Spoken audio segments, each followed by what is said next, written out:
All right. Dr. Garcia is not with us this morning, but everyone else is. The court will please come to order. With a quorum present, all of our notices have been duly posted, and the court's legally called. Is there a motion to open court? Second. All those in favor, say aye. Aye. Aye. Layla, please open court. All rise. Dallas County Commissioners Court is now in session for the month of June 2014 term with Honorable Judge Jenkins presiding. Please remain standing for invocation. And our invocation today will be given by a guest of Commissioner Cantrell. Judge and Commissioners, it's my pleasure today to introduce Julie McPherson. She graduated from Austin College in Sherman, Texas with a degree in Bachelor of Arts in concentrations in International Studies and German, and from Perkins School of Theology at SMU with a Master of Divinity. She served as the Associate Pastor at the Arapahoe United Methodist Church in Richardson, and she just joined the First United Methodist Church in Saxe, Texas as the Senior Pastor. She's married and has two daughters, 11 and 13, and we certainly appreciate you coming down today. Thank you, and thank you for the opportunity to be with you here today. Would you join with me in prayer?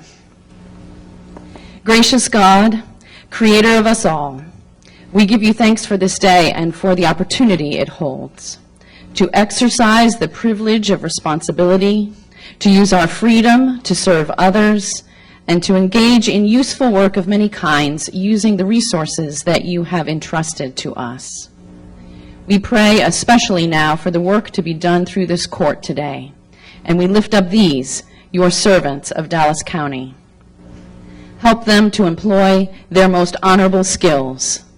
Grant them all humility and wisdom and clarity of thought in order to make healthy and just decisions that will involve many issues and interests. Bless them with a sensitivity to the needs of the people who live and work in and around our county, with an eye on the greatest good. Inspire them to work together harmoniously, and may their work not be a burden to them, but a blessing. Watch over, too, those whose work it will be to enact the plans made here today, as well as each person served or impacted by decisions that originate here. Everyone your child, made in your image, valued by you. May we value each other as you value each of us, and may we all serve you well today. Continue with us, guide us, and keep us. In your name, which is holy and good. Amen. Amen. Thank you, Pastor. Good.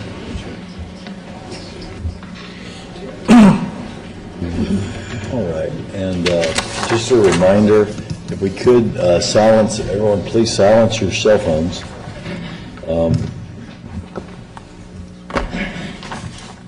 We've got a request for a moment of personal privilege. Danica Carruthers' husband with the DFW Center for Leadership and Entrepreneurship camp is, where are you guys? Oh, there you are. I didn't recognize you down the coats. Good to see y'all, and we're glad to have you have you join us today. So you're honored with your presence.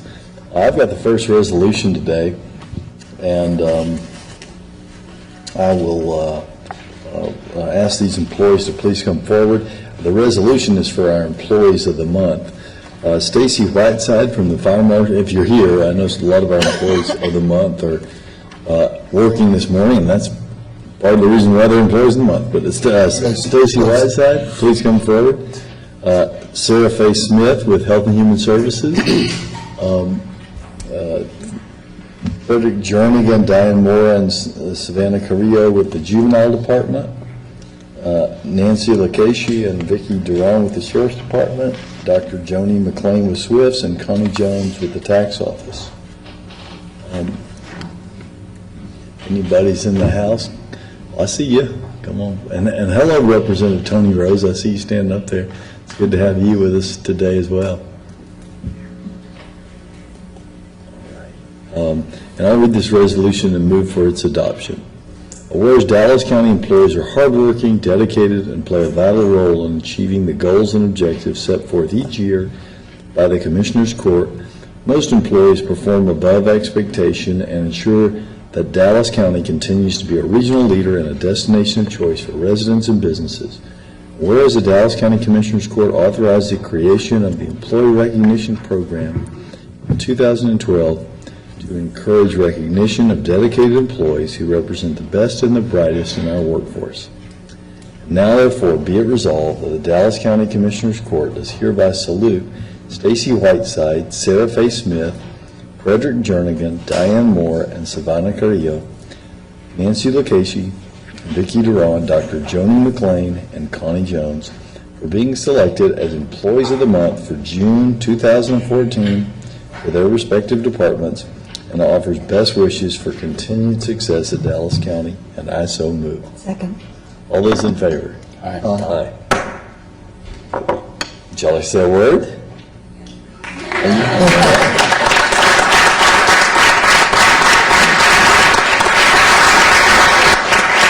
Thanks for your hard service.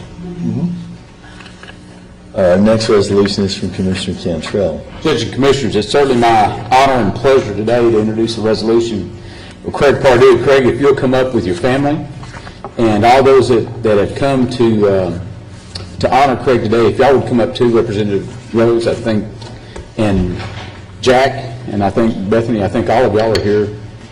And Commissioner, if you will, also Lemuel Price, who is no relation, but also in Representative. Oh, there you are. Oh, we got Madam Chair in the house. Excuse me, Okay.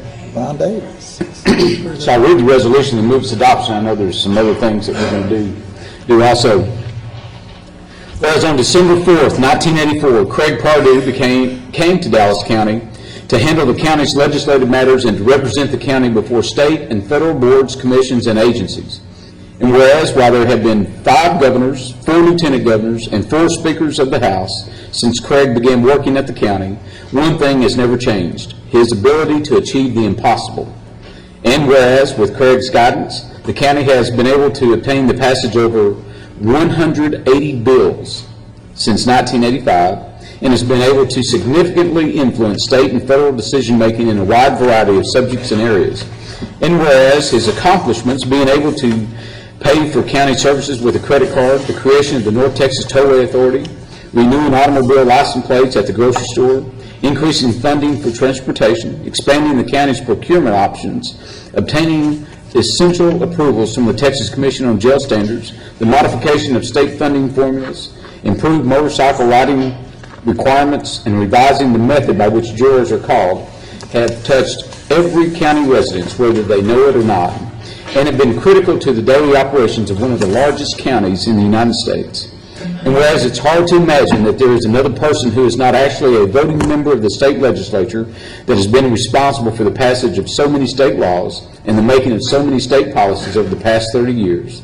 And whereas no matter how difficult the situation, the politics, or the issue, Craig's knowledge, selflessness, dedication, genuineness, loyalty, and generosity, characteristics that one does not usually associate with the legislative process, were always present, as was his ability to tell a story that would make us laugh or smile. And whereas on June 30th, 2014, Craig Pardue will now retire after almost 30 years of incomparable service to the people of Dallas County.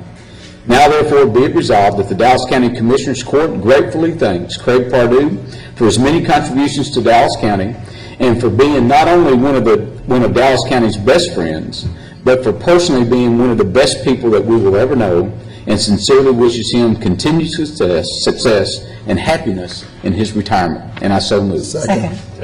Everybody's going to fight for that. Hey, those of us who've been here, we get priority. Anyway. All those in favor, signify by saying aye. Aye. Motion carries unanimously. Judge, Commissioner, I see Representative Davis is here and Representative Rhodes. I think she's got They'd like to come forward. You bet. Please do. Thank you, County Judge and my distinguished commissioners, Commissioner Price. I want to join you in celebrating the occasion of or saluting Craig Pardue. I happened to have been here when he first came, so I've got lots of history with him, and you didn't know how clear you were about some of the tasks you put forth, he had to put forth in legislature. And in spite of all of your efforts and your telling him what to do, he managed to do it in a way that created a congenial working relationship with the legislature. Even when the county wanted stuff that didn't make sense, he could make it happen. So Craig is one of those special individuals who not only understood the process, but he understood the personalities and what it took to make a difference for Dallas County. And I remember, Craig, when you first came, and my colleague, please come join me. Craig, we thought, and Commissioner was here with me then, I was with him, excuse me, we said, a guy doing agriculture issues are now about to do urban issues. What is this going to be like?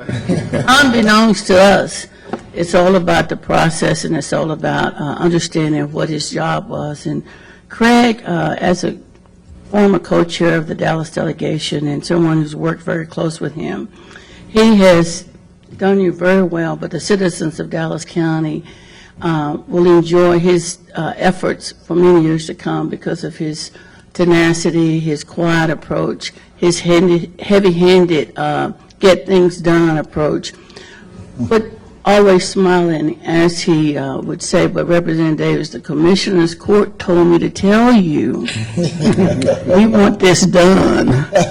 And so he was never shy about advancing the county's positions and the issues that would make us a strong county. So I wanted to present him with a resolution from the state of Texas.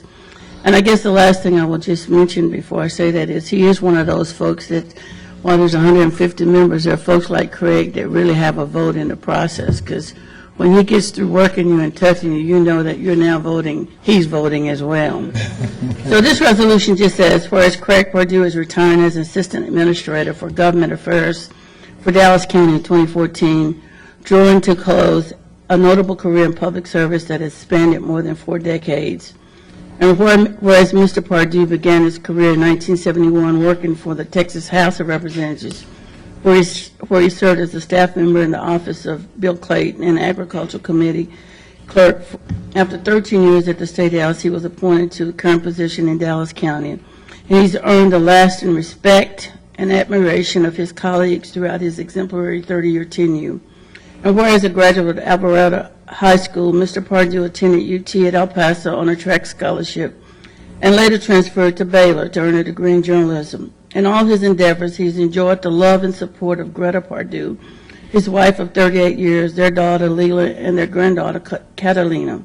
And whereas Craig Pardue's dedication, professionalism, and commitment to excellence have greatly benefited his fellow Texans, and he be indeed reflected with great pride on a career well spent. Now, therefore, be it resolved that Craig Pardue to be congratulated on the occasion of his retirement from Dallas County, and that he be extended sincere best wishes for the future. And it's from the Texas House of Representatives. So, Craig, we just want you to know we will miss you.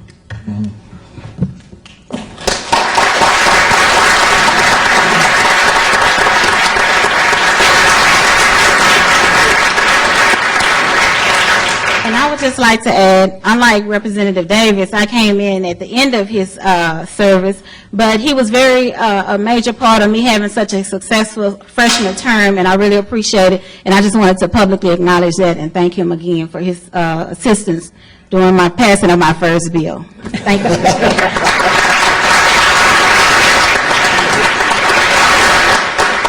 Let me, if I can, Commissioner Cantrell, Representative Davis, I just want to thank you and your staff, Madam Chair, for all the way you've assisted Craig. Craig knows how to navigate it, but it also helps when you got somebody that's an ally.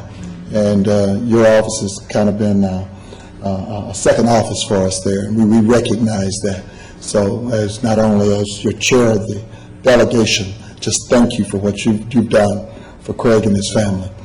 And we've never done this in the history. I saw Chancellor Jackson here, Lee Jackson, Did he have to leave? Leave, yeah. Okay, he was here earlier, Judge Jackson.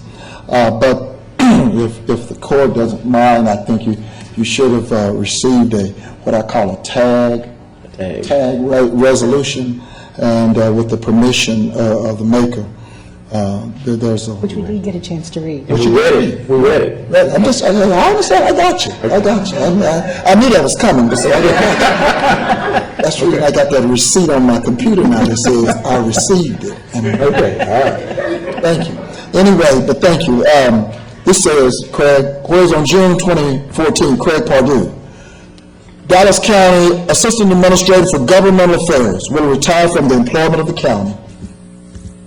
Whereas for almost 30 years, Craig has represented the county before the state legislature and various state and federal agencies, boards, and commissions with unrivaled excellence, and has enabled the county to influence state and federal policy and to continuously have the legal and financial means needed for effective and efficient government. And whereas for many of these years, his command post and his base of operations in Austin, which is where the state capitol is located, has been the residential unit that the county owns at 1122 Colorado.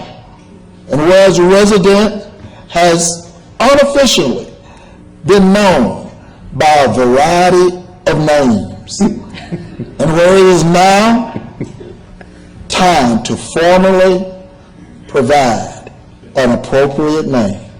Now therefore be it resolved that the residential unit number 1908, which Dallas County owns and is saving significant money, at 1122 Colorado in Austin, Texas, shall forever be officially known as the Craig, in recognition and appreciation for the truly remarkable service and dedication that Craig Pardue has provided the county since 1984, and I so move. Second. All those in favor?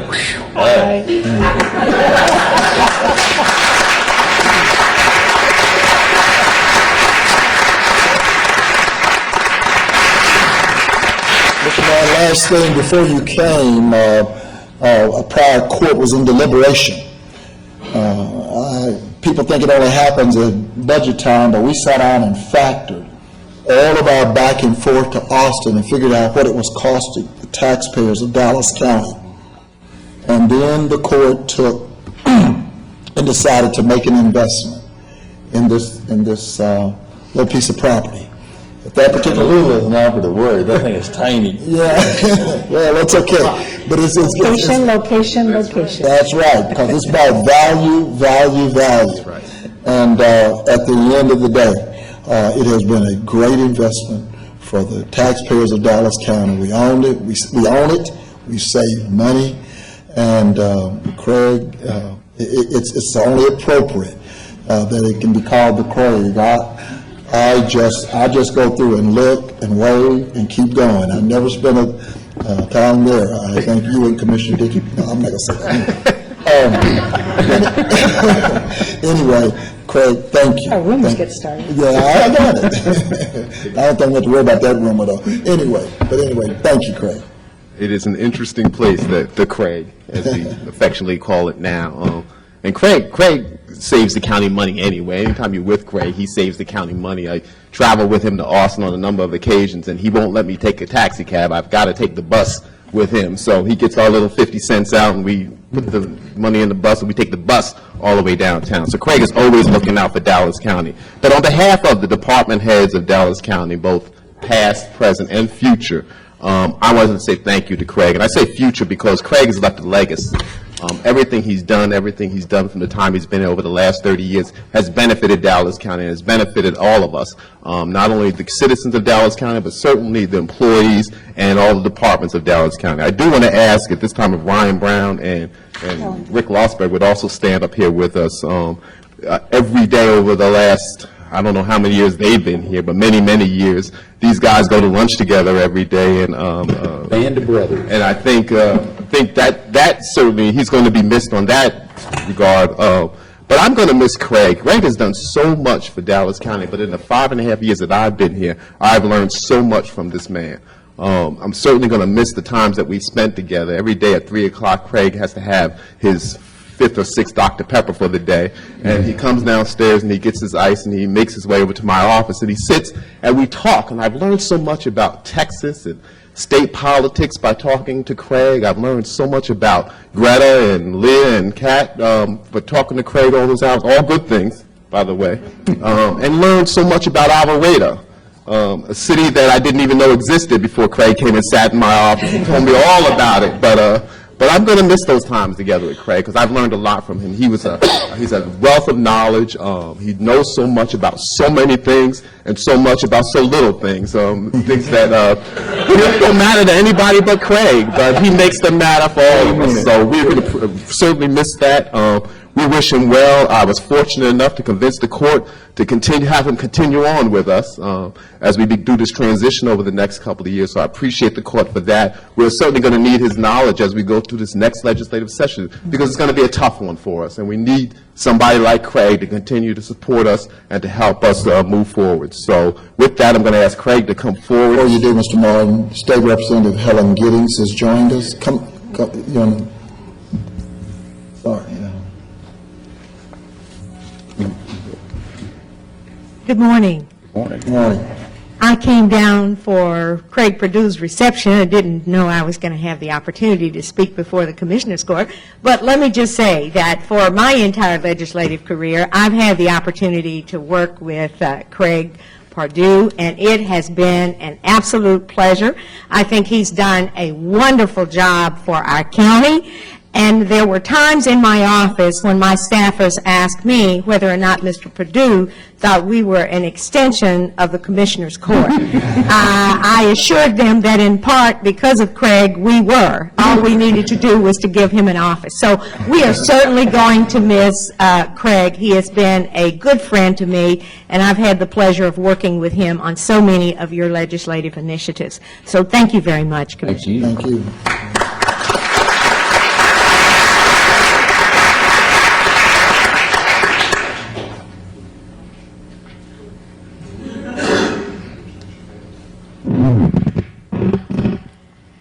Gee, I don't like being the center of attention.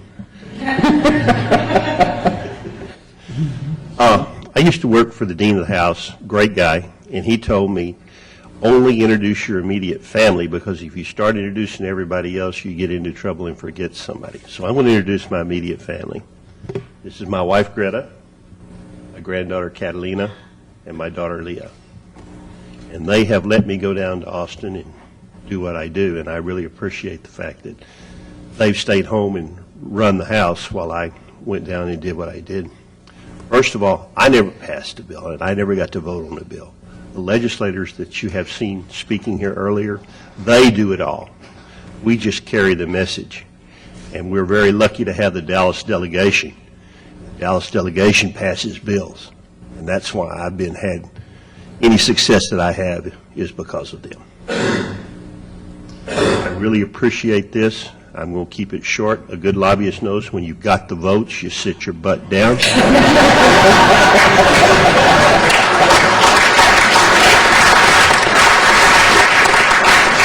But I am going to have some free time, and I just want you to know, Commissioner Price, that I still have my Warrior T-shirt. So if we need anything done... Oh, that's good. Keep that heavy, When I slow walk now, it's real. I appreciate you all so much.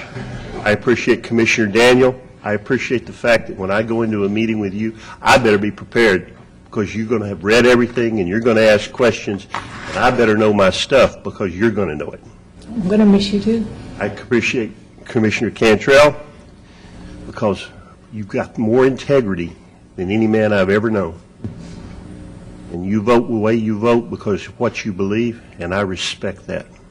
Thank you. I appreciate the judge because a meeting with you is like a Pac-Man game. There's so much energy in the room, and everybody's bouncing off the walls, and it's a lot of fun. And John Wiley Price, my friend for 30 years, I damn sure appreciate you, because there's been times when people have been mad at me because of what I've done down in Austin, and I've always known you have my back. You have more dedication to your job than any man that ever walked the face of this earth, and Dallas County is lucky to have you. Thank you very much. Craig,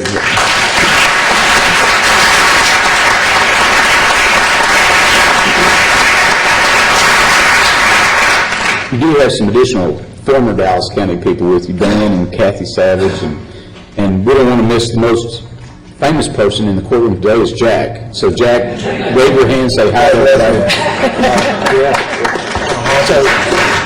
But I do want to say, Craig, you know, that you're going to be missed not only just in Dallas County, but, you know, Craig, what you don't understand, the legislative process happens during the day, and then Craig and all these people get around a table, and they stay from that at that table from about 5 o'clock until about 11 or 12, 1 o'clock at night, every night of the legislature. So, you know, you've been a big influence to a lot of people. And, you know, I thought of about 5 words that really come to mind when I think of you. And the first on the list was respect, but integrity, work ethic, loyalty, and most of all, focused. Because once you focus in on a bill, like a mad dog, you don't let go of it until that bill makes it all the way through and the governor signs it. So we just appreciate you and thank you. And not only, probably the best thing about Craig, that he cooks the best brisket of anybody that I've ever met. So if you haven't had his brisket, you've really missed out. That's after he goes and kills it. he can do that too, but I won't talk about how much beer is used in cooking that brisket.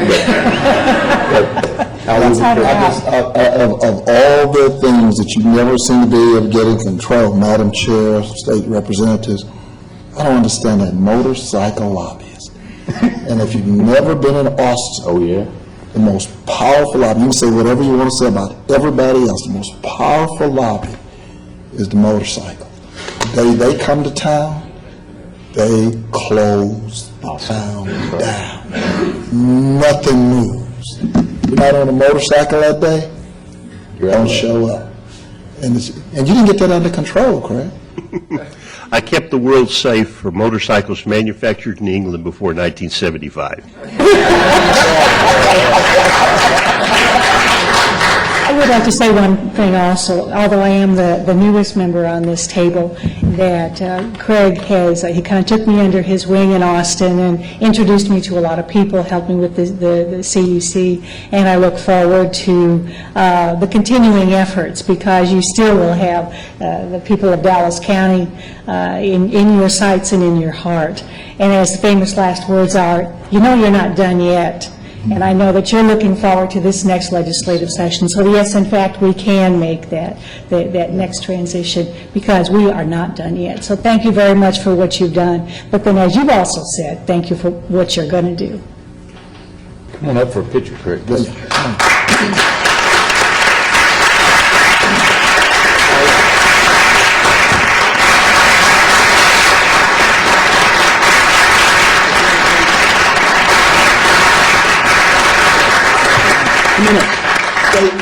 Madam Chair, State Representatives, can we get you to flank us, please? Yes, no, come on up. Yes, yes. I'll make you come down.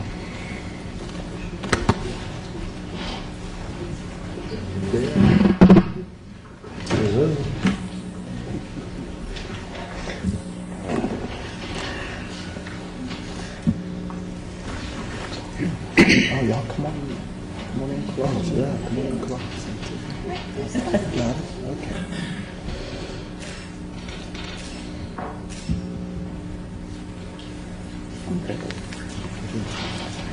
No, thank you.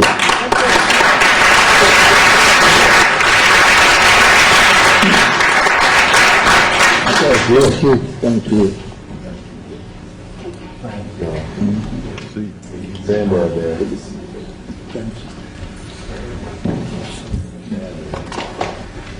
And while they're going down, if we could have the Carruthers students come on up, we'll take a quick picture if y'all would like.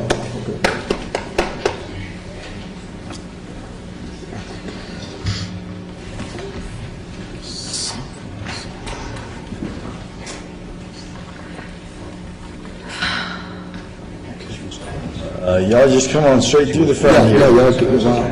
Yeah, move that little rope for you.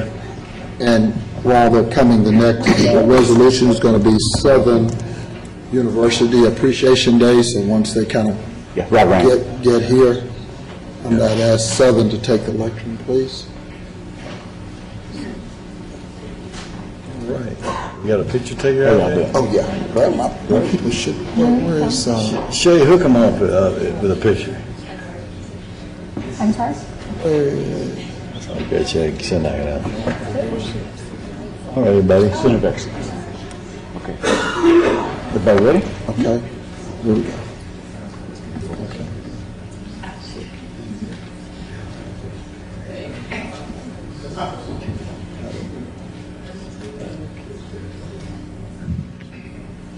Got it? Okay. All right. Thanks very much for coming. Yeah. Thank you. Appreciate it. Thank you.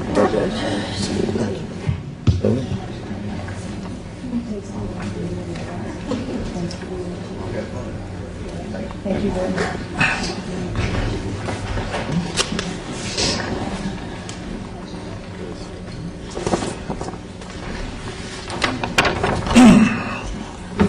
Southern University Appreciation Day. Whereas the founders of the Dallas chapter, graduates of Southern University Baton Rouge campus, established the chapter on April the 10th, 1955, and embraced the values and the quality education and academic achievement of Dallas high school students. And whereas graduates of Southern University and the Dallas chapter members encourage Dallas high school students to respect themselves and their teachers.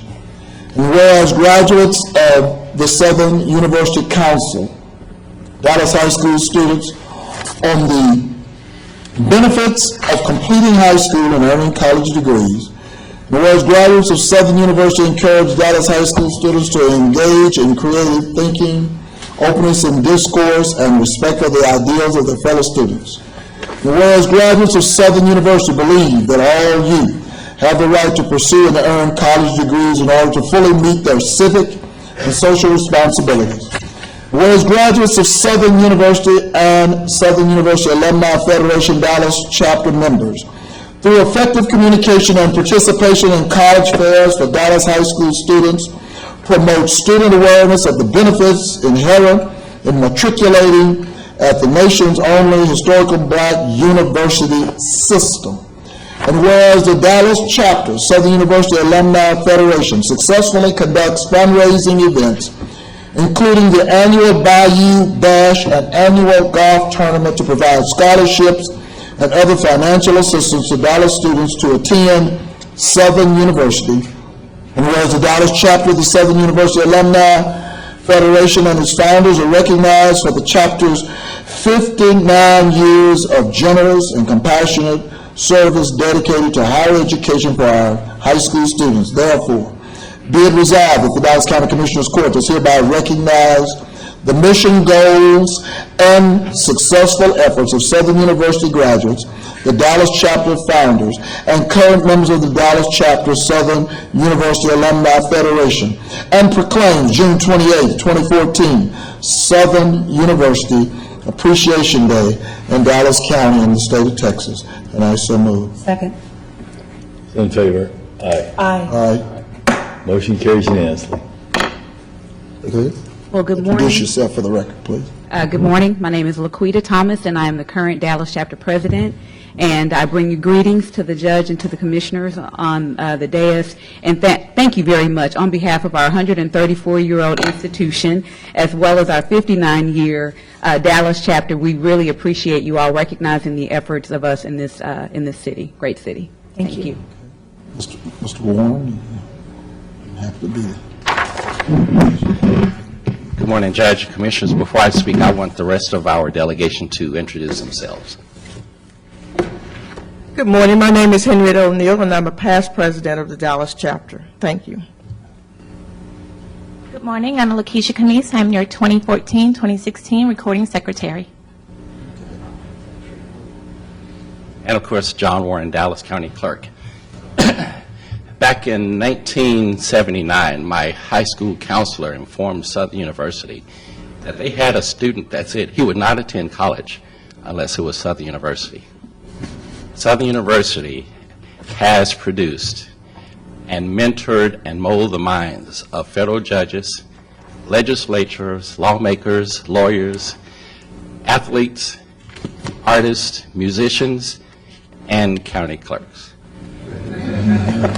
Southern University alumni, what we do here for Dallas County is basically what Southern University stands for and what Southern University exemplifies.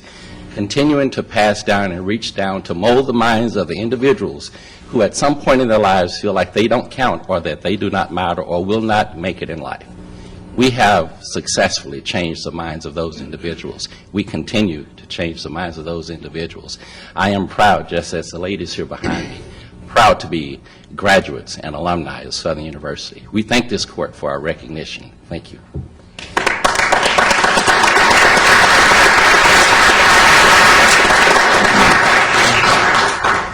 Y'all want to get a photo real quick? Okay, come on.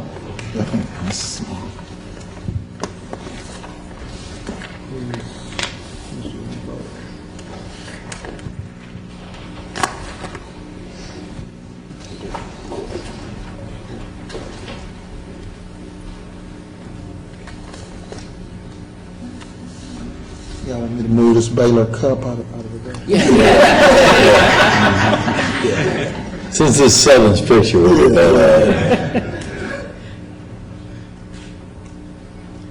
Did anybody notice his suit today? We did. Oh, yeah. He is an honorary alumni. Okay, I just wanted you to see. Okay.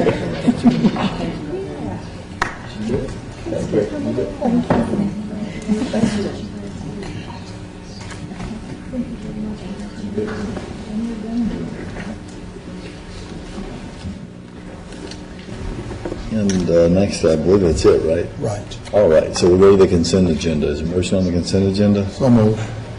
Is there a second? Second. All those in favor signify by saying aye. Aye. Aye. Motion carries unanimously.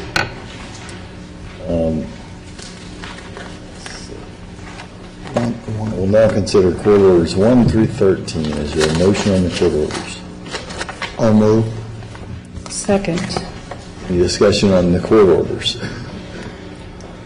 I did want to make one comment regarding number 3, which is the Medicaid 1115 waiver program. To recognize the fact that the 1115 waiver program and its intent to provide additional health care coverage in areas that would not otherwise be covered. Dallas County is one of those areas and is in one of those areas that we sorely need to bolster and to evaluate where we are in this area. So I just wanted to commend the people of this county who have worked very, very hard to put together the paperwork and make the applications necessary so that we, in fact, can get these additional funds. So just the recognition of yes, we're tending to business, and it's important business for all of the residents of Dallas County. Comment. And the opportunity to meet with some lobbyists for Baylor yesterday. We had a good spirited discussion this year about 1115 waiver money, and should that go to Parkland or should more of it go to the private hospitals. And luckily we were able to work out a fair deal that protected Parkland's position there. And they were reminding me of how they enjoyed the good spirited debate on that. So 1115 is something that we've always got to watch, because that's money that's intended for primarily for taking care of the underserved and poor population, and there are constant efforts to move that money to other places that we just have to be vigilant about while working with all of our hospitals, because all of our hospitals take care. And now Health and Human Services will be taken care of with 1115 waiver money. that population. But I want the public to be real, Judge, if you will, to be real clear about that 1115, that money requires us to provide metrics, requires us to meet those metrics. It's no longer the days where that money just is out there and everybody shares in it. You put forth programs to say what you will do, and as a result, you get measured, and that's the only way you get that money. And so I just want the record to be real clear, and that's one of the things we do in terms of watching that, in terms of the oversight. Commissioners Daniels and I do it primarily, not only through the regional RH9, Regional Hospital 9, watching those, but primarily in Dallas County. But I want the public to be real clear that that's money that we have to earn with deliverables. Accountability is one of those areas that has heightened focus right now. And I also had just a little bit of a question because it's related, and that's order number 2, which is the 5-year and annual plan for the Dallas County HHS Housing Agency, and recognizing that all of us can play a part in this. There is within the rules for the annual plan, there is a part for disabled people to receive a certain amount of housing, and just wondered whether or not at some point there will be an opportunity for residents in Dallas County with mental health needs to be included in that. Right. As the 5-year plan points out, is that whenever we do an open waiting list, we make it available for all Dallas County residents, including those with disability, homeless. So, as I pointed out in the public hearing last week, we basically are an opt-out program and not a housing authority. But once our waiting list has been depleted, when we open it up for all categories. Well, I would hope that at some point there may be a certain amount of set-aside that could be considered, and maybe we can have a conversation about that. Right. Well, and that would be HUD who would make that set-aside. Based on our requirements, it's based on an open waiting list, and so HUD would have to intercede in terms of requiring housing authorities just to open up for a special population. Well, there are other jurisdictions that are using some of their slots with wrap services for, say, veterans with mental issues or the chronically homeless and whatnot. They do that. Are we not able to use any of our slots for that because of a federal law? That's a separate category. Right. We're mixing apples and oranges. That's Right, a separate exactly. category that HUD puts down for veteran services. But what ours is, and so I want to be very succinct in this process, is that once we deplete our waiting list and we open up for vouchers, we don't have any vouchers at this point. Right. When you open up for vouchers, at that point you open up for all categories. And so HUD has a special category for veterans. For veterans. But it's not the same, and so we're kind of. But we'll never deplete our waiting list if we keep just opening it up to first come, first serve, right? No. Your waiting list will deplete. It's just that at this point, when we did the waiting list, when we opened it up, we now have a waiting list. So we will deplete the waiting list. How many on the waiting list now? I think basically you have an average around 3,500. How many slots open up a year? Based on the sequester and the cuts, you may not have that many. We don't have that many people falling off falling off, not using the vouchers. So back before the sequesters and cuts, how many? I think before the sequester, you had probably about an average of maybe 25 to 50, but that's going to be based on a technicality where they did not follow the HUD guidelines and they were removed. But if you've got 25 to 50 a year, even if the sequesters are restored, which that's going to be tough, and you've got a list of 3,500 people, we won't ever move to those best practices, right? Because No, you will. Over the period of time, what you've done over the years is we have depleted it. We've depleted 3,500 before. It just takes time to, those who are on the waiting list right now, those individuals have to be served. There was no prerequisite to opt those people out. and skip over and add somebody new. Once those are depleted, But then it- you have an opportunity. At 25 people a year, and you got 3,500 on the waiting list, No, I said 25, I said you're on a monthly. oh, on a basis. monthly basis, okay, so you have about 300 a year, so about 10 years, 10, 15 years. I don't know about, no, you asked an average. I'm saying it may be in 1 year, that could be more. You asked for an average. So the point is, the 3,500 that or more who was on the waiting list, once that's depleted, we open it back up. But what you're asking for is something that HUD has to say to all housing authorities. You can create a special category, but right now, our vouchers are committed. Because right now, the way, I think what you're talking about is right now, our vouchers are such that you get your voucher and you're able to move into any place. And what others have done is they found some places that have some wrap services that are included and paid for by other sources. Yeah, well, we do that too. We basically, those individuals who have been identified as needing services get those same wrap services. Again, we're a housing. In their housing area? Yeah, in their housing area. So it's the same process. You just can't jump in and change the game after you've already made a commitment. And we're not adding more to that 3,500 now, right? No. No, because that's our allotment. Right. Okay. Any other comments on the 1 through 13? Call the question. Question's been called. All those in favor signify by saying aye. Aye. Aye. Any opposed? The ayes have it unanimously. All right, this takes us to our briefing session, Mr. Martin. Time sensitive. Time That's sensitive. right, we've got 3 time-sensitive court orders. Yeah. Is there a motion on the time-sensitive court orders? So moved. Your second on that? Second.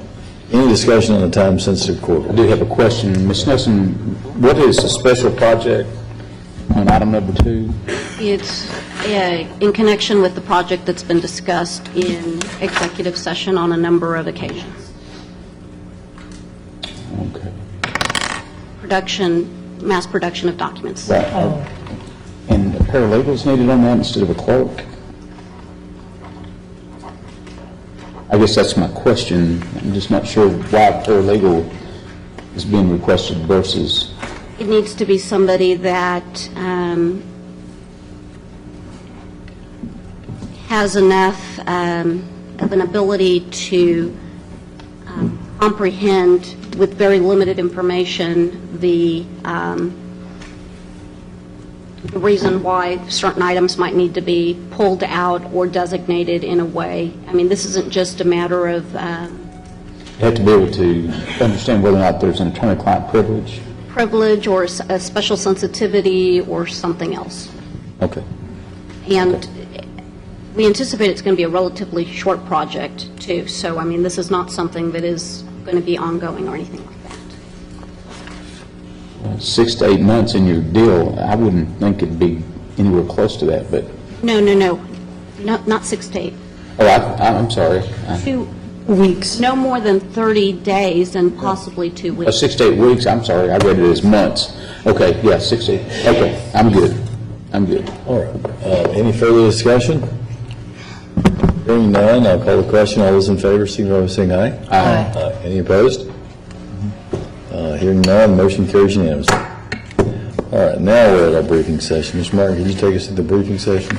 Morning, Judge Commissioners. Item 1, budget, recommends adding $10,000 to Charles Matt's original service contract with the Court of Appeals 5th District. Item 2, Health and Human Services, approve food establishment inspections, interlocal agreement with the City of Balch Springs, Cockrell Hill, Glen Heights, Holland Park, Hutchins, Lancaster, Saxe, Sealoville, Sunnyvale, University Park, and Wilmer. Item 3 is a discussion item on the Ryan White Planning Council Pull appointment. till I get full court here. Okay. Bring that back next week. Item 4. I won't be here next week. Okay, pull till I get full court here. We'll wait until the full court to see. Item 4, Information Technology, authorize the final payment using PO number 272188 to Information Strategies, Inc. for completion of services from Court Order 2012-0890. Operations, Item 5, support participation in the Texas Commission on Environmental Quality Grant Program using funding available from the U.S. Department of Energy to help public fleets purchase new ultra-low emission natural gas vehicles. Public Works, Item 6, authorizes the attached County Transportation Infrastructure Fund grant agreement by and between the State of Texas, acting and by and through the Texas Department of Transportation, and Dallas County be partially executed for delivery back to TxDOT for final execution. Item 7, authorize approval of FEMA's new flood insurance study and maps in order to continue participating in the National Flood Insurance Program by the July 7, 2014 effective date. Item 8, accept the offer from Next Lots to purchase the vacant tax foreclosure property at 3136 Sherwood Avenue in Lancaster. Look, I'm sorry, I had a Yes, sir. little piece. Ms. Alberta, in regards to the FEMA flood insurance study? Yes, sir. And the new map, did we get any expansion? In regards to it, it was interesting because I did see a piece last night where a lady had basically just been moved into an expansive mode, and she couldn't figure out, I guess it hadn't flooded in the last 75, 100 years, and of course, last weekend it flooded. And she was saying how glad she didn't think she needed the insurance, but all of a sudden. So I guess what I'm asking is, with regards to our maps, did we see any really expansiveness? Yes, sir. We are seeing expansiveness because we have more of an urban condition now in our area. So, of course, there will be an expansion, especially around the Trinity areas. Around the Trinity area? Yes.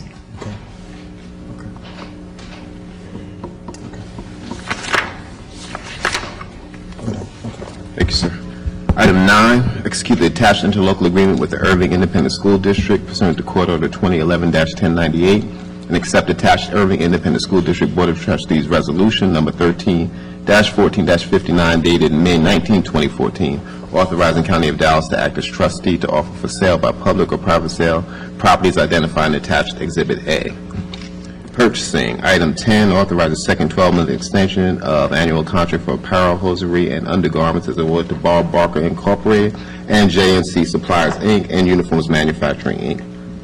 Item 11, livestock auction. Recommend and authorize the sale of livestock in the attached list to be representative of the animals to be sold, and authorizes all county documents and inventories to reflect accordingly.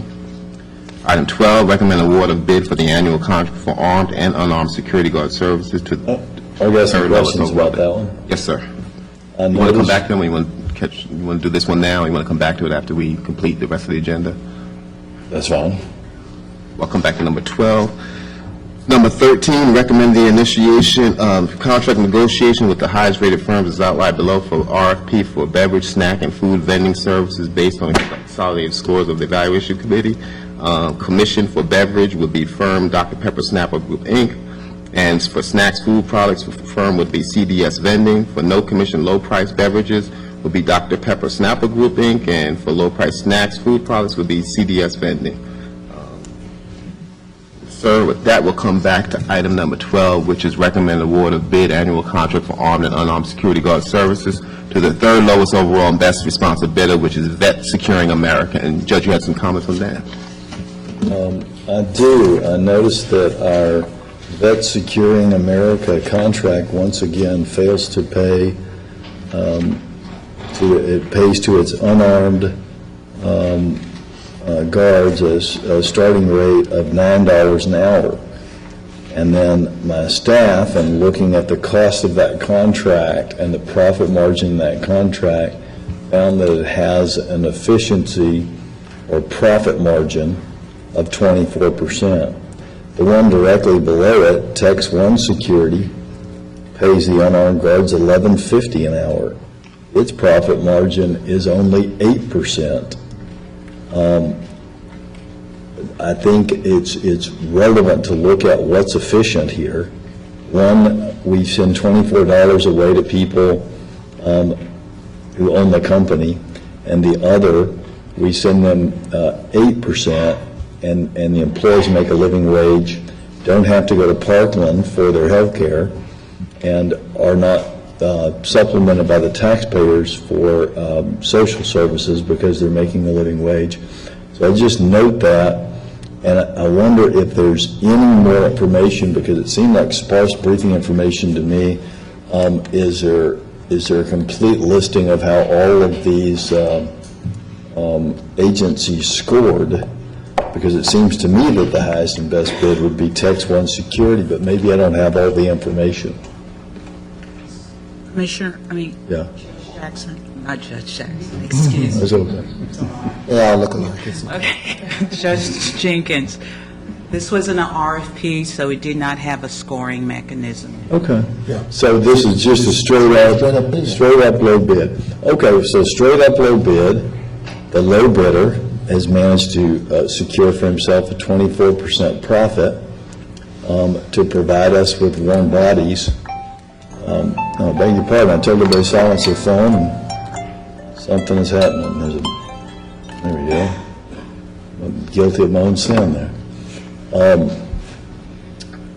Secured himself a 24% profit and fails to pay a living wage. The person directly below him is only charged an 8% profit but pays a living wage. I think it's very important that we factor this in for a variety of reasons. You clearly get a better pool of applicants, a wider range of applicants when you pay people a living wage. Recent studies have shown that, for instance, the fast food industry alone, taxpayers subsidize the fast food industry alone to the tune of $7 billion a year in social services to support low wages. Because when you're a parent, and that's who has these jobs now. You know, back when I was a kid, a lot of the people working at McDonald's, it was your summer job. Now the average minimum wage worker is 35 years old. She's a woman of color, and she's the head of household. So when you have people that are making $7.50, $8 an hour, and we're subsidizing them as taxpayers, I think that is a bad thing. I think when we hire people at these depressed wages, we have turnover and morale and other problems that come with that. And that's why I support paying all of our contract employees $10.25 an hour. But, and I don't, Judge, if we put that in the bid, part of the bid specs, I'm okay with that. I mean, if we put it in the bid specs, if we say that that's part of what we want to do. I'm just trying to legally see how we get there. And by the way, when you talk about the fast food industry, don't forget one of our great taxpayers like Walmart. I mean, hell, you talk about subsidy. So, but are we legally, I know we talk about lowest and best bid, but can we legally get there from here, given on the bid? Yes, sir. I believe that the position of the court previously was that we would wait until the Attorney General gave us a decision with regard to their interpretation of statutes and whether or not that would provide a legal basis for us to do that. And so what I heard from Commissioner... Now, you're talking about going forward. I'm talking about the bid that is before us, though. Well, there's no action for today. This is merely a briefing item, sir. It's on for next week. Yes, sir. It will be on for next week if you folks believe that you have enough briefing and you want to proceed with it being on next week. So I'm certainly happy to work with y'all during the next couple of days to give you additional information as to whether or not you can reject this bid and move forward differently than what is currently proposed under the brief. But you are not taking any action today. And let me say this, since we're on the subject of the living wage, the DA and I believe the law is clear, and if people hadn't read it, I'll make sure that we send another copy of the letter that we wrote to the Attorney General. Section 62 of the Local Government Code states that governmental entities, that's us, can enforce a higher minimum wage in a contract with a vendor, and that's what we would be doing. We would say a living wage is the minimum wage we want to see in these contracts, and we can enforce that. What we can't do is we can't say the businesses of Dallas County that don't do business with us must do must pay more money. But we can raise, if we have 3 votes and a will to pay a living wage to our contractors, we can do that right now. Now, there are people that may disagree with that, so we've asked the AG, but if you just look at the plain language of the law, it allows us to do that. And my concern is that the Attorney General has not yet answered that question and may choose not to. And, the problem that I see for our vendors, there's an adage that we use a lot, justice delayed is justice denied. But it's not just the people that would get a living wage. It has effects on morale for our employees. We know that when you have people on your team that are treated differently, separately and unequally, and let's face it, that's what these contract employees are. If you come to work 40 hours a week and you run the metal detector, you scrub and you clean and you dump trash, and you're in a Dallas County building for 40 hours a week, but you're treated differently than everybody else in that building, that's going to be a morale problem. Besides being a moral problem, that's really what it is too, it's a moral problem. What we've seen in this country, this is just yesterday's Dallas Morning News, and the facts are just, it's every day I see something different that illustrates this, but here's yesterday's morning news. In the United States, and this isn't conjecture, this is the Bureau of Vital Statistics. In the United States, incomes of the highest 1% rose 31% from 2009 until 2012. I'm looking around this room, none of us are in the highest 1%. After adjustment for inflation, according to data compiled by the University of California, Berkeley, and the Bureau of Vital Statistics, for everyone else, that's everyone in this room, that's almost everyone who's watching television and that, income rose an average of 0.4%. 0.6 more percent, and your incomes would have risen after inflation 1%. The new wealth report tracks net worth of individuals with assets defined as investments such as stocks, bonds, cash, and primary residence. This report is based on a survey this year of more than 45 people in 23 countries. Now, that was the United States numbers that I read to you. That was in yesterday's morning news. What we're seeing, we saw 250,000 jobs leave Dallas County between 2000 and 2010. We hear this talk about the market is going, let the market rule, let the market take care of it. The fact is that the middle class in Dallas County is under attack. And we are seeing wages depressed, and I believe Dallas County needs to lead and pay a living wage to all of its employees, and including all of its contract employees. I believe other entities will then do that as well. And it's all part of we do need to strengthen education, and we do need to strengthen healthcare.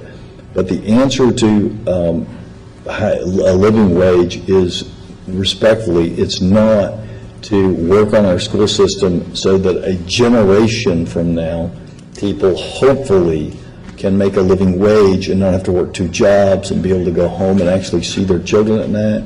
The answer to paying a living wage and people making a living wage is to pay a living wage now, while also working on strengthening our education system, providing health care to all Americans. It's important to do it now. And while I appreciate, your position, and it's the right position in regards to, quote, living wage, I hope that's not an analogous to what you call the middle class that has basically left Dallas County, because living wage is no way even approaching what we call that particular demographic. I agree, but when you have a living wage for people who do 40 hours a week and do dignified, respectable, legal, and appropriate work, that has an effect on the middle class, because a rising tide raises all boats, with the exception of the top 1%. Now, the top 1% ends up having to perhaps pay for, the propaganda machine says the middle class pays for a living wage. That's not the reality. The top 1% pays for a living wage. When you pay a living wage to people, middle class people see their wages rise historically as well.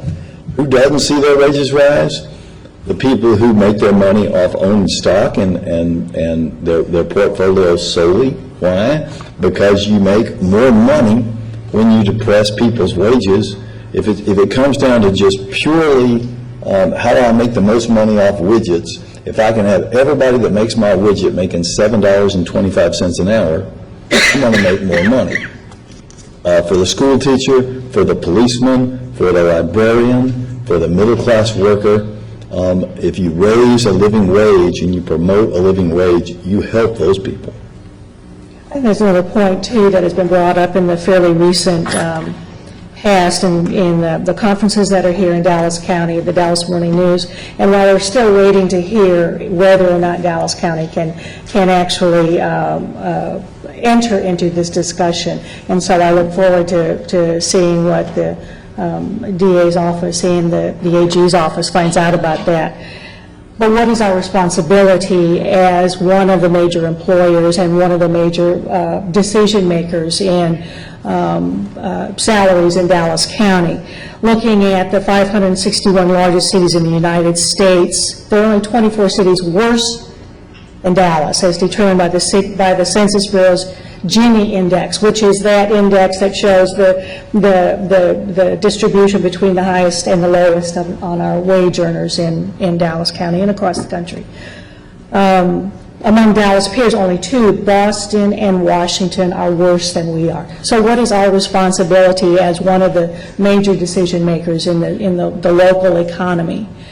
And whereas we cannot, we cannot by ourselves fill in that hole in the middle on the wage scale, we certainly can address the portion and raise the floor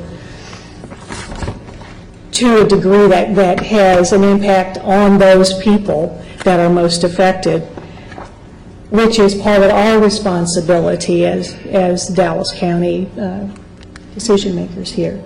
So I'm looking forward to seeing whether or not we can do this, but then also looking for the additional information too of will this have the impact that we want it to have? Because I'm definitely exploring the fact that what is our responsibility here? Well, and the Bible says, don't talk to your brother about the speck in his eye until you take the board out of your own eye. I think it's important. We are elected leaders. We have to lead. In this country, we have seen people move to finding new and inventive ways to pay people less and less money to make more and more profits, so that, for instance, we talked about the fast food industry, just one industry, the middle class subsidizes them. Beyond buying your hamburger, you're paying them an extra $7 billion a year for family assistance, for subsidized child care, for emergency room visits because for people who don't have health insurance.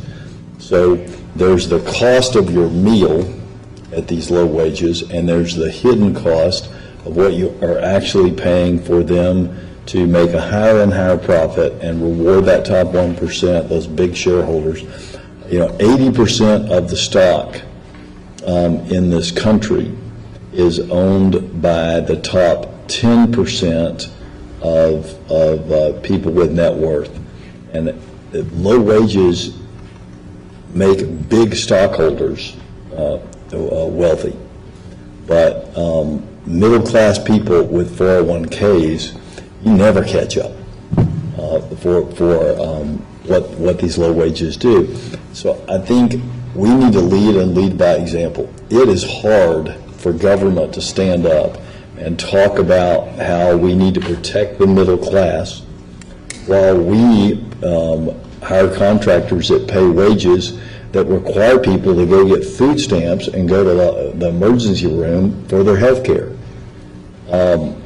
It's like talking to your kids about not smoking pot when they know where your bong is and you smell like pot.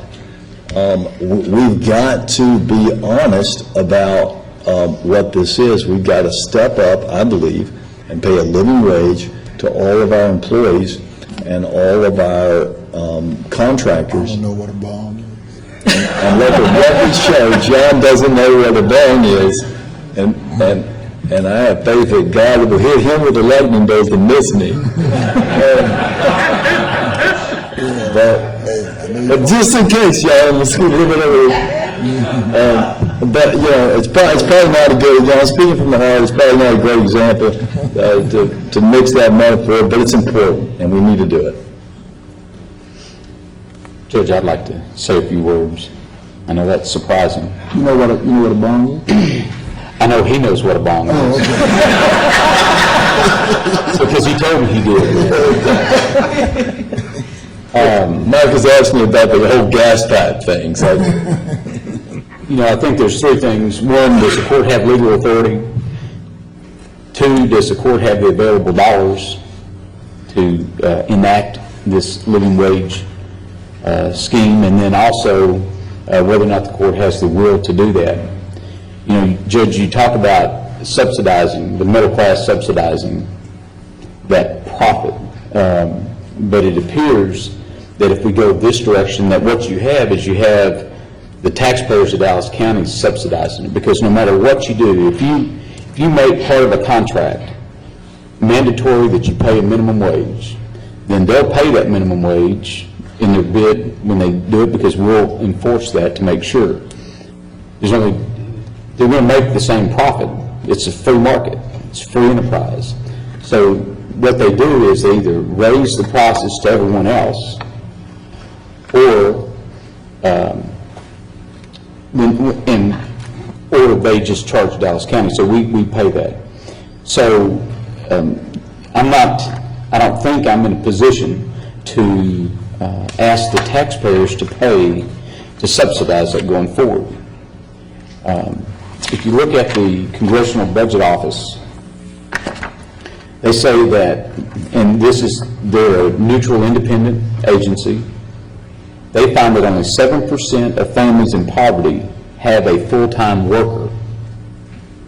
Now, I don't know the full breadth of what you're seeking to do here in Dallas County, and I'm hoping that in our next discussion item on living wage that you kind of lay that out so that we can have a better understanding. Does this include all full-time workers? Does it include all part-time workers? Just full-time. Okay. And also, the breadth of that, does that include anybody that touches Dallas County that we have a relationship with? Does that include Parkland, NTTA? Does that include the wide breadth of all the different interactions that Dallas County has, sixth floor, museum, et cetera? But when you look at 7% of families in poverty have a full-time worker, so what it means is maybe it's not necessarily that they aren't making enough, but that they aren't working, or they're not working enough. So maybe the solution is more jobs rather than an increase in the minimum wage. You know, people get into jobs at a certain amount. You made a comment a while ago, and I thought it was particularly interesting. You said you get a better pool of applicants if you pay a living wage. Well, there's certain individuals that are able to get these jobs at a lower wage, and it's their first foothold into the work environment, and they're able to better themselves and improve their skills and continue to move up. So the question is, do you displace individuals by having those bigger pools? Anyway, just something that kind of hit me. The Bureau of Labor Statistics, you know, you stated a while ago that it's more older people that are now doing in these minimum wage jobs. But the Bureau of Labor Statistics in 2013 says specifically 71% of the minimum wage workers are under 30. So, you know, I don't want to jump into y'all's theory, but one saying minimum and one saying a living. And there's a big difference between minimum wage and that demographic and the livable wage. But you're tying it into the minimum wage. No. Well, okay. So let's see. Let's take an example. Let's just take the example that you gave a while ago on the bid. You said they were making, how much they were paying their, Which bid? the bid that we just discussed? Percentage going to profit and percentage going to No. employees. So how much were they making, they were going to pay them? $9? $9. Okay, so you'd like to see that bumped up to? $10.25. $10.25. Okay, is that above minimum wage? It is, yeah, by $3. Okay. So, I don't know, you can argue living wage and minimum wage, but that they're different, but they're not different. They may hit a different demographic in certain deals, but you're still having the same effect. Well, Well, go ahead and finish. yeah, well, because the only reason I even, I'm weighing in here is because I spent some time trying to decipher between minimum wage and living wages. And the demographic says that there is a total different population that deals with what we call minimum wages. Living wages is more I guess we'll call it the head of households. Those are the individuals who are trying. That's who's working for Dallas County. It's not, we don't have any 18-year-olds cleaning our toilets. We're having 18-year-olds doing what? The people that we're talking about, our security guards, our janitorial services, the people who are running the metal detectors, these are not summer jobs at McDonald's. Judge, I understand that. But the vendors, the contractors that, I'm assuming, based on what you're looking at for Dallas County, you're wanting any vendor or anyone that has a contract with the county to pay $10.10 an hour. Is that 25 cents an hour? Is that not correct? Let me run it down for you what the proposal is. The proposal is it is not that temporary workers, say in the elections department, or part-time workers must make $10.25 an hour. I'm not taking a position today that they shouldn't, I'll be honest, but that's not what I'm asking us to do. What I'm asking us to do is ensure that full-time employees, these are people under federal law who work over 30 hours a week, that full-time employees who work for our contractors at Dallas County make $10.25 an hour. Now, if Dallas County buys pins from BIC, and in the BIC factory, they pay someone $8 an hour to do something, that's not who I'm talking about. It's the person you walk past on your way into the Crowley Courthouse and you put your briefcase through the scanning machine, who is one of them is a single father who's trying to raise his daughter on $8 an hour. As you go down the hall, maybe you'll need to go to the restroom. It's cleaned by a man named Jesse who's worked for the same company for 15 years and he makes minimum wage. Okay? Those human beings who are a part of our corporate family, who are a part of our team, who you see at these buildings when you go places, I want those people to make a living wage. And my hope is that other governmental entities will also pay their team a living wage, and that it will catch on and we'll begin to have a discussion, and it's already occurring with some companies in corporate America, in Dallas County at least, about what is the true cost of that hamburger and that blouse, and what can we do as a society to lift up our society and to strengthen our middle class. And we can talk about all these social programs and talk about personal responsibility, but people who clean toilets for 40 hours a week don't have a problem with personal responsibility. They have a problem with making ends meet and having time to see their children because they're having to work 2 jobs to stay out of poverty. Right. Okay, so a follow-up question, Judge, would be, so if you're looking at full-time workers and part-time are not included in that, you would want to draft a policy that would basically require any contractor that turns in a bid to Dallas County would then say, okay, I have no full-time employees. They all work 30 hours or less a week, so I pay them X amount.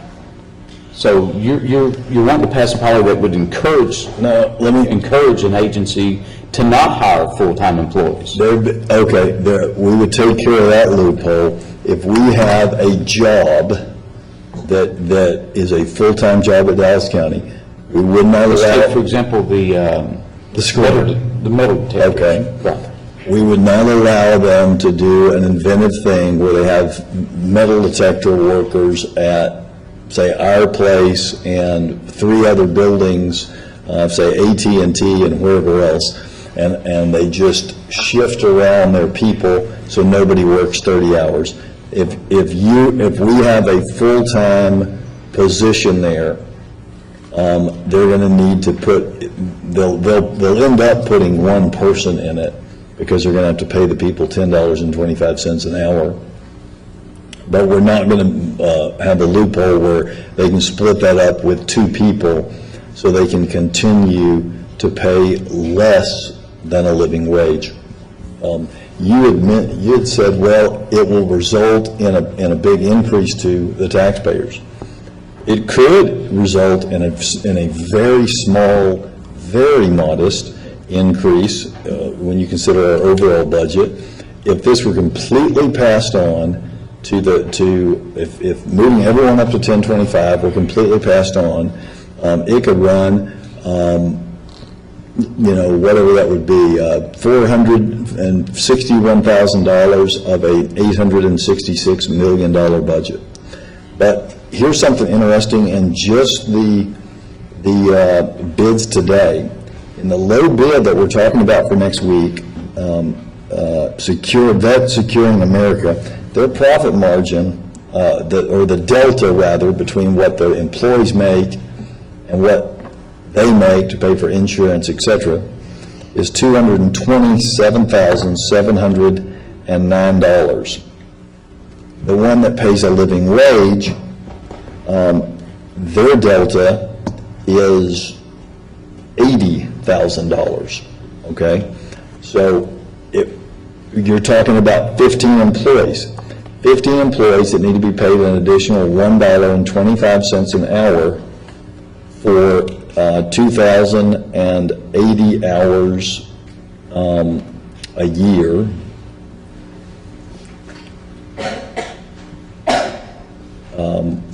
So that would cost you $31,000. That would cost Vet Securing America $31,000 plus their portion of FICA to bring those people up to a living wage. They could pass that on to Dallas County, or they could take it out of their $227,709 delta, since apparently the one below them, Tex One Security, doing business as Texas Star Security, is able to make a profit only with a delta of only $80,000. So it is possible that the taxpayers will pay more money if people are on these contracts, but it's far from certain. What is certain is that when you pay people a living wage, it helps your economy, it helps your middle class, and it saves us money at Parkland, and it saves us money on these programs. And so, bottom line, we have to decide, and I think looking across this table, that one of the first question that each one of us asks on every issue is, what's best for Dallas County? And what's best for Dallas County is, looking at what is the lowest and best responsible bid. right. And in looking at what's best for Dallas County, I think it's taking that broader look of Dallas County in respect to, however, the 3,000-some counties in the United States, and where we stand in helping or hurting our residents by providing that, what is it, less than $2 additional in hourly income. But the law has always been How there. does that fit in as far as helping all of us, helping everybody, raise up, as you say, raising the level of all boats in this water? But the law has always been there for the lowest and our best bid. Now, the problem we're going to have, and as I see it right now, is what does the case law say is lowest and best bid? And the issue here, Judge, is the AG opinion was done on the competitive, the qualitative bid process. This is, as I understood from Gloria, a straight-up lowest bid. So we're talking about two different statutes. So that's part of why I say to you, we need to go back and study and see what you want to do next week with regard to this. What I understood from Dr. Garcia and Dr. Daniel is understanding the complexity of this and making sure that we get all the information to make the best legal decision as well as what's in the best interest of Dallas County. But we are looking at two different statutes, statutory schemes with regard to this specific bid. So Commissioner Price is correct. We need to study the case law with regard to this, and I'm inclined to think that you may not have the flexibility that you would have if this had been done as part of the qualitative bid process. And that's why I would like to see us move to adopting a minimum wage in our, that is a living wage, in our contracts, so that, because we have that right under Section 52. And, you know, we can do that right now, not right now, because we have to brief it next week if there's a will of the body to do it. But we can do that.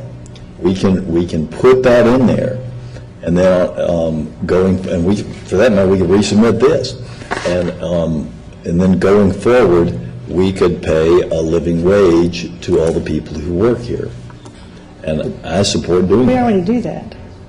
No, we don't. For all the people who work here, yes, we do. No. Don't confuse the fiction of employee versus contractor, because the whole reason why the people that clean your toilets and run your metal detectors are not quote-unquote employees but are contractors is the past courts in being innovative, and this happened not just in this court but throughout government, has found innovative ways to deny benefits and health care to people at the lowest end of the pay grades at cities and counties.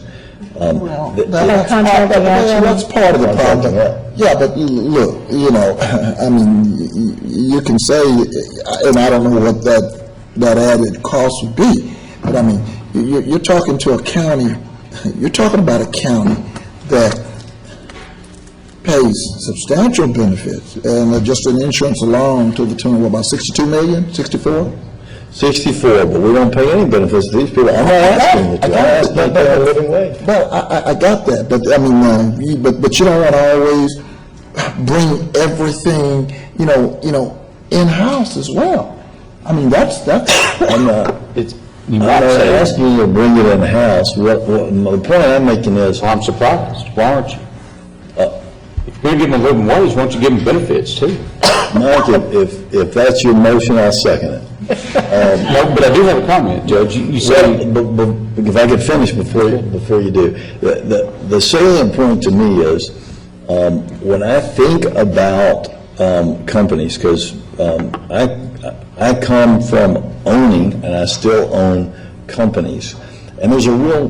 Do they all pay $10 and $10.25 an hour? Even the dishwashers. The companies that I own. No, that you're associated with too, right? Every stock I own I'm sure doesn't pay money, but the companies that I actually own and I actually control pay a living wage, and it's a real simple reason for that. All told, all put together, there's less than 50 employees in those companies. I can't look those people in the eye and put them in some contractor and treat them differently than other people. So how do you do away with it, Judge? These people that are working here in Dallas County are as much a part of the success and the workforce in Dallas County as the rest of us are.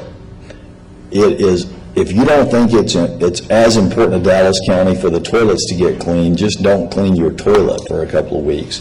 Or, you know, the person running that metal detector out there, that could be the difference in somebody getting a gun in to their divorce case and shooting their wife and kids.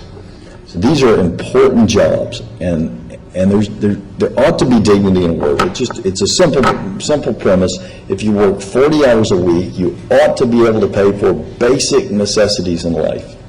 You ought to be able to go home and not have to work a second job pass on some sense of optimism to your children, not work 40 hours a week and then go pick up your government assistance and go to your second job. That is not a recipe for building a middle class. Judge, I just want to get on the record. You made the comment that previous courts have been very innovative in denying people benefits and things like that. Some of us look at it as being innovative to save taxpayers money and get sometimes a better product. And when we do stuff like that, so there's just two sides to every argument. Yeah, but what role do we have also in the fact that over the last 10 years, the number of millionaires in Dallas County has risen, but the rate of poverty has also risen from 18 to 24%? What do we have anything to say about that? And so I'm not I would say, asking- yes, we do have something. What I'm not asking is for the taxpayers of Dallas County who pay taxes to operate county government, for them to pay a higher price just so we can pay other people more money. They'd pay a lower price. They pay a higher price. No, Commissioner, Can you the assume- taxpayers of Dallas County are paying for park, we pay more for uncompensated care at Parkland than for all other county services combined. The taxpayers of Dallas County are subsidizing the top 1%. I'm talking about paying people that work here a living wage, and the people who would end up paying for that are the top 1%, not the middle class. Well, Judge, I could agree with you, but then we'd both be wrong, so. You know, you can make that definitive statement if you want to, but there's other viewpoints and there's other beliefs on what takes place out there in the free market and what the function of government is.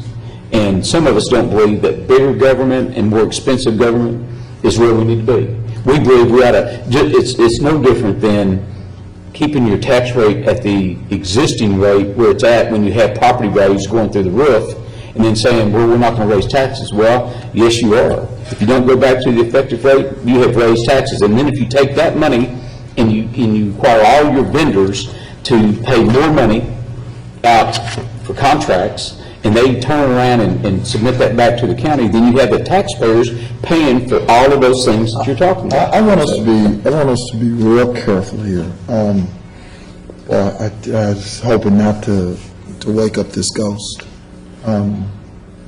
We just got through dealing with Craig Pardue this morning and talking about the upcoming legislative session.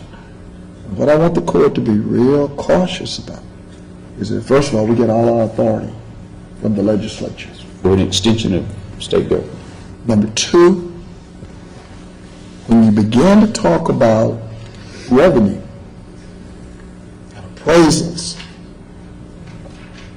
there's something that's looming.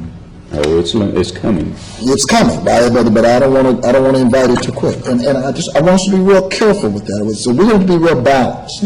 We're going to be real balanced as we approach this. I know where you're going, but and this whole public discussion, be real careful, because all it takes is that particular pronouncement, and we're dead in the water. I mean, if you think we got problems now, we might as well hit 8% and start tumbling back. And we know what happens when you hit 8%. And that's without having to go that route.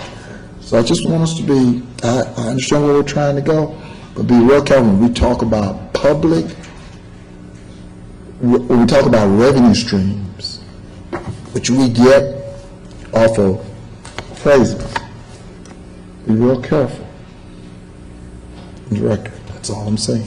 Well, Judge, we probably need to get back on track with regard to the two items that are on the agenda. Because this isn't about appraisals and it's not about big government. This is about whether or not we as a county want to pay a living wage to our contractors, or whether or not we want to continue with the system of hiring contractors that pay lower than a living wage. That's really what the discussion is about today. And on that, and I'm remiss because we did this out of order, one of our speakers is on that issue, so I probably should have the speaker start off, and I apologize, I didn't see it. Can you read the rules? Does anybody, I guess we'll do that speaker if y'all are ready, if that's okay? I think this discussion will probably continue a little bit more, but at this moment, it makes sense. Okay. Why don't you read the rules of the quorum for the speaker? We have two speakers, but we'll just take the one on living wage. All Commissioners Court attendees are hereby advised that this is a meeting conducted in accordance with the provisions of Dallas County Code, Section 74-71. Visitors and registered speakers are to preserve order and decorum at all times. Personal, profane, or slanderous remarks are not appropriate and will not be allowed at any time during this public meeting. Any and all applause is to be kept brief in observance of time constraints. Disruptive visitors and or registered speakers may be removed and are subject to the penalties provided in the State of Texas Penal Code, Sections 38.13, 42.01, and 42.05. Registered individual speakers are limited to a maximum of 3 minutes, and a maximum discussion on any one topic is limited to 30 minutes. And our only speaker on this topic is Mr. Luis Veloz.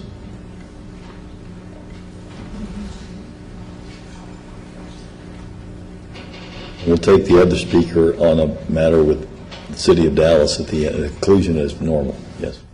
Yes, sir. Please state your name and your address, and then begin your comments. Up here will be a little green light, red light, and when it goes yellow, I think it means you have 30 seconds left. Thank you. Luis Veloz, my address for the record is 5911 Ross Avenue, Dallas, Texas, 75206. And today I'm here to speak on support of raising minimum wage to a living wage for county contractors. And in 1938, President Roosevelt established the federal minimum wage, and it was under the belief that anybody that works 40 hours a week should have a piece of the American dream: the white picket fence, the car, a roof over their head, and education for their children.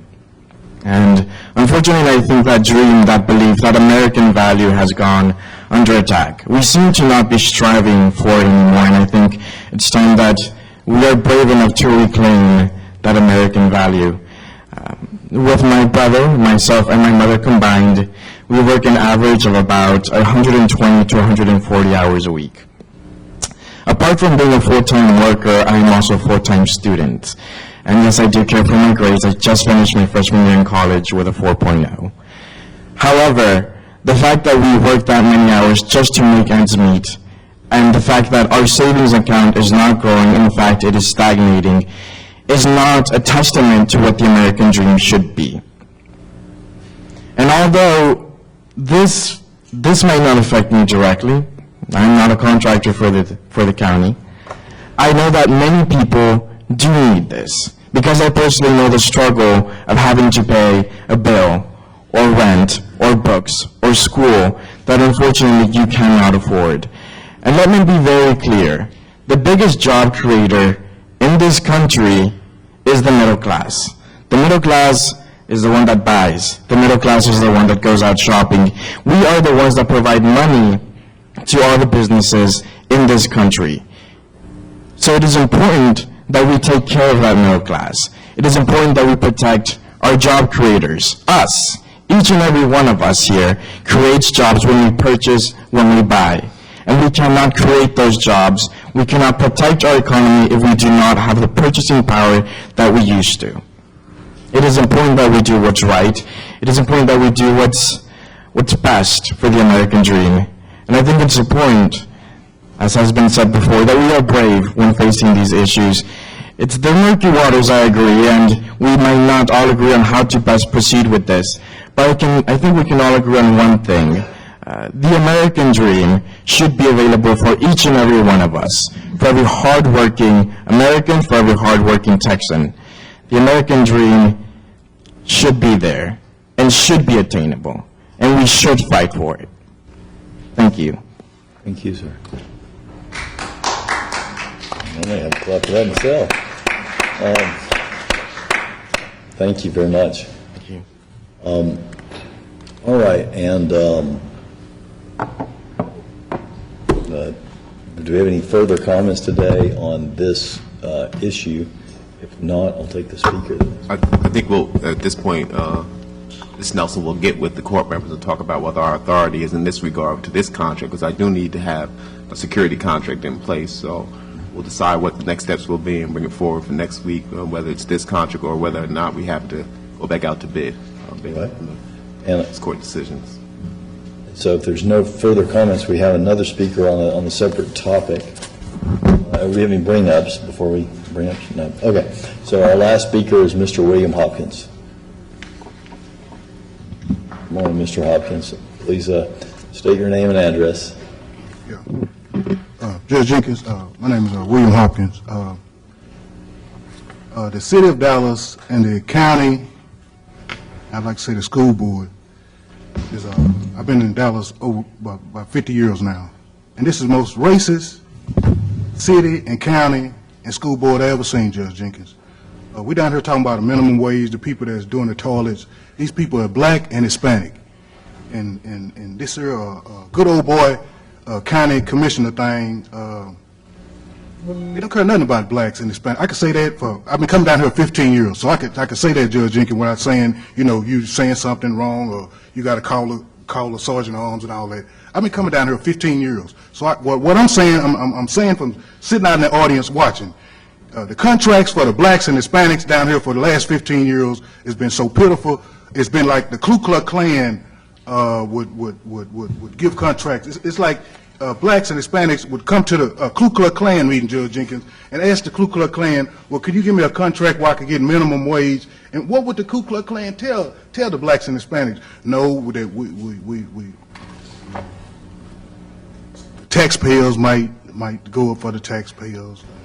There's always something here at the county. And the contracts at the county for the blacks and Hispanics, you got somebody, you paying them, but that's waste of money, because they haven't. I remember when the county had contracts on the internet, and the people had a coat hanger on them.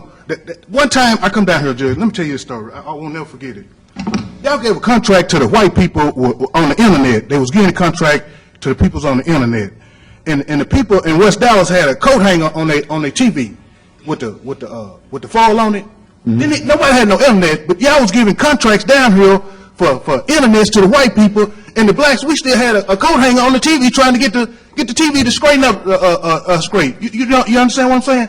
This how, and we still out, and you still got some kind of excuse where you can't help nobody. Parkland, the people dying in West Dallas from the lead. I gave you a court order where the city of Dallas we're supposed to go to Parkland and get health care, and the city of Dallas supposed to pay Parkland back for the health care we getting. Judge Jenkins, every judge just sit here for over 15 years. Nobody said nothing. Cantrell, John Wiley Price, he of West Dallas. Them people dying out there from the lead. Y'all sitting here, this just like me asking the Ku Klux Klan. Ku Klux Klan, can y'all help me with the lead in West Dallas? The people in West Dallas, listen, watch this. Ku Klux Klan, the people in West Dallas is dying from the lead. Can y'all help me? And then I turn to y'all, and what do y'all do? See, you understand what I'm saying now? I just asked the Ku Klux Klan, and then I'm ask y'all the same thing. Can y'all, Judge Jenkins, I just asked the Ku Klux Klan, so now I'm turn to ask you. Judge Jenkins, can you help us with the people that's dying in West Dallas from the lead, and we're supposed to go to Parkland, and city of Dallas supposed to pay Parkland back for the money that we getting health care for. Can you help us with the lead, that the people that's dying in West Dallas from the lead? I just asked the Klan, now I'm finna ask you. Can you help us with the people that's dying in West Dallas from the lead? Mr. Hopkins, you're out of time. Thank you. All right, and that concludes our last public speaker. We'll go to a closed session momentarily. Any action as a result of the closed session will take place in a subsequent open session. That's all under Chapter 561 of the Government Code. Yeah.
Set? Yes, sir.